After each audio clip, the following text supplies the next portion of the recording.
They announced this quietly. That should tell you something. Because while everyone's distracted by Bitcoin going to new all-time highs, Wells Fargo's head of strategy just stood up at Swift's own conference and told the world that Ripple has options to replace their entire system. Not maybe, not eventually, now. And Standard Charter, they dropped XRP price targets that would make your freaking head spin. What you're about to see isn't speculation anymore. We're beyond that. This is institutional validation happening in real time, in front of the banks themselves. 3 massive developments just converged that prove everything we've been saying about XRP's position in the coming financial reset. The establishment is finally saying the quiet part out loud, loud enough for you to hear it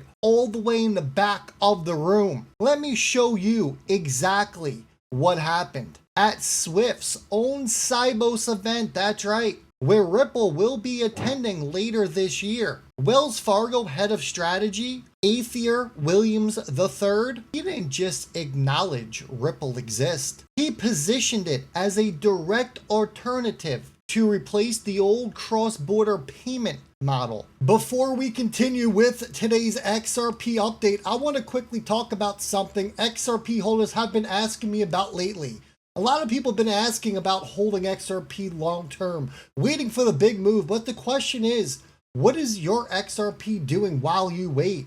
Sitting in a wallet, or is it actually working for you? That's when I've been looking into a platform called FortisX. It allows XRP holders to put their assets into liquidity pools and generate yield while still holding long term. No lockups, withdrawal anytime, and the platform's been operating since 2018. So instead of letting your XRP sit idle, some holders are starting to make their assets productive. If you want to check it out, I'm going to link it on down below. Now, I don't want you to take my word for it. I want you to listen to his exact words. When we think about our business model, is that we got to simplify things. We have to take as many players out of the chain as possible. And I think that it caused you to step back and rethink. I think 20 years ago, if you want to move money cross border, you automatically think about a nostro and vostro arrangement, getting a correspondent and sort of going down that route. Now, as Charlotte mentioned, Visa has products. Ripple has options. There are myriad options out there to think about how you move money around the world on behalf of your clients. And so that's changed our mindset. When we think about our business model. Look, 20 years ago, if you want to move money across border, you automatically had to think about nostro-vostro agreements. Then he says that model is changing fast, and he drops this bomb. Visa has products. There are other options. Ripple has options there. One of America's biggest banks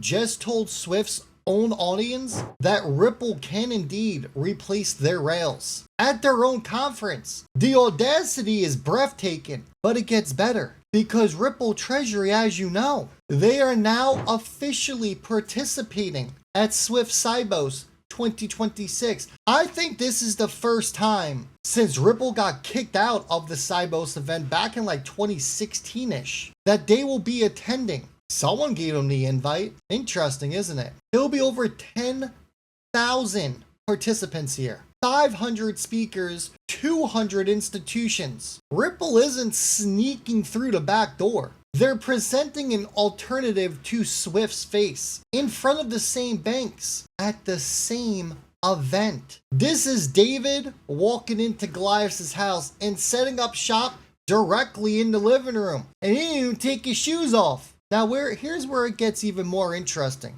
from a price perspective. Standard Charter, their own Geoffrey Kendrick, he republished or revised XRP targets.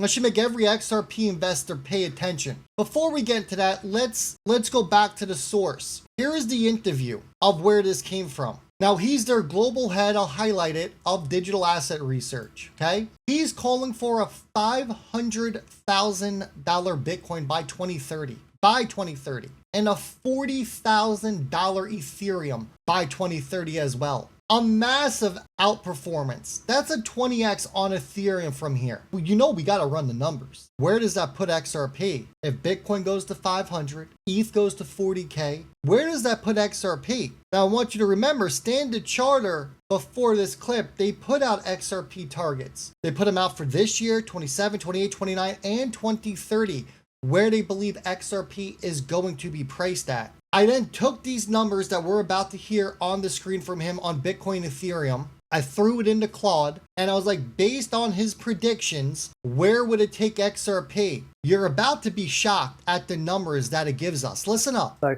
we're at roughly 3% now is the price. So 0.03 is the ETH BTC cross, right? I think that goes up this year to 4%. So if I've got 100K for Bitcoin, I got 4K for Ethereum by the end of 2026. And then in my long-term forecast, just to throw that out there as well, I've got 500,000 Bitcoin by 2030 and 40,000 Ethereum by 2030. So a massive outperformance, obviously a massive absolute potential upside from here, like what are we now, 20x roughly by the end of 2030, but a huge outperformance as well. So, and it's because of all that all the use cases that we're talking about on this will almost all happen on Ethereum in the first chunk. Later on, it could go to other chunks. So, there you go. So those are the targets. Now let's calculate XRP. You know we got to.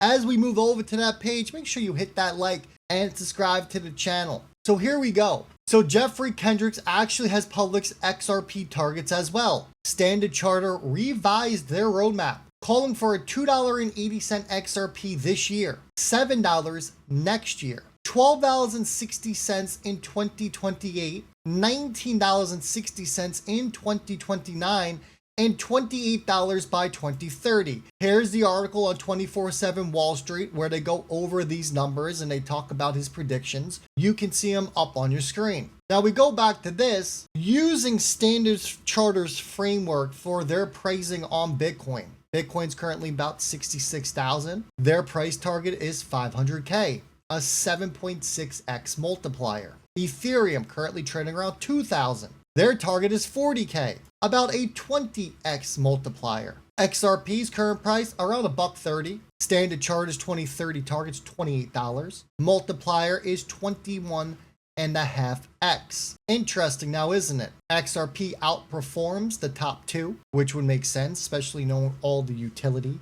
Ripple Treasury, all the other companies they signed, all the information we're seeing about Swift, the 1700 NDAs. I mean, the list goes on and on and on and on. More ETFs, more index funds, retirement accounts will be alive at this point. If I'm sitting here telling you right now, you have the opportunity to buy XRP at $1.30, maybe even $1 in the coming months, and it's going to go to $28 by 2030, and you don't have the patience to wait 4 years to do over 20x return on your money, maybe you should stick to your traditional 401k account, which would give you a 2x return in 7 years. This is 4 years, less than 4 years. 2026, we're already in Q2. This is life-changing money. You are not getting a 20x anywhere else you go. Maybe over the lifetime of your 401k, over 30 years, you might see, well, they say every 7 years you 2x, 730, that's 4 years. Nope, you won't see it there either. Once these prices get up to these levels, the days of bull runs where you see these assets move by 10, 20, 30, 50, 40x, they're done. Crypto at some point will act like the stock market.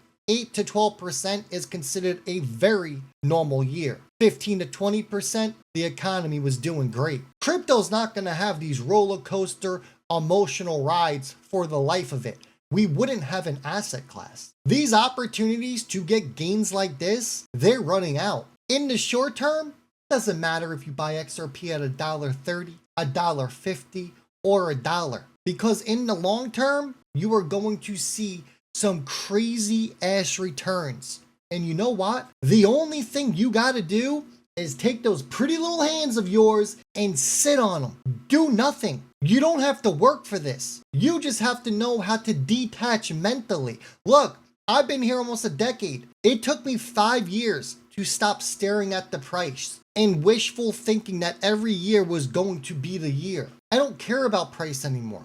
I don't care about the day-to-day movements. I know where this goes. And whether that takes me another year or another 4 years, I'm gonna be here with the same bag I had since 2017, if not more, waiting for this opportunity. Because something like this, it only strikes once. You got one chance, one opportunity. And the longer you wait, the more that opportunity starts to slip away from you. Don't let it slip away from you, folks. Now let's connect the dots. Palau's Ministry of Finance, they just highlighted their partnership with Ripple in their latest economic review, using the XRP ledger to modernize an entire nation's payment system. Phase 2 provided the technology works at scale. Remember, Palau uses the United States dollar as their currency. They are backing it to XRP.